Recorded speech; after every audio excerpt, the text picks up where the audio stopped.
Hi guys! So ipapakita ko sa inyo ang aking halaman na tumira sila sa labas since May, June, July, August, September, 5 months. Kasi nga spring at saka summer. So ngayon pinasok ko na sila kasi mag-40s na daw. Papakita ko sa inyo, ang ganda!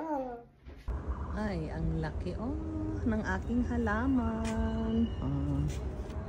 Yan, look at that. Yan, ipapasok na namin kasi magpo-40s na dito. Pero ito, hindi ako makapaniwala. Na Monstera. Ganda. So, nandito na ang aking mga halaman sa loob ng bahay. Ay, naku, nakakatuwa, guys. Nakakatuwa. Yan. Ito.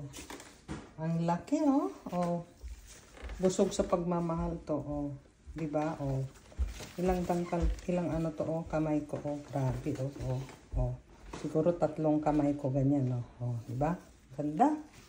Monstera. At saka yung rubber plants ko. Ganda. Ito pa sa kabila. Ito. Nako. Nagsabunutan na sila dito, guys. Lumaki talaga siya. Summer kasi, nilalabas ko to. Tignan nyo, guys. Pero balak ko, ibigay ko na lang sa anak ko to. Si David or si Darrell.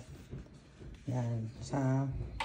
Para alagaan nila. Yung isa lang. Or yung dalawa. Kasi 3 puno yan. Galing. Ganda. Busog yan sa pagmamahal.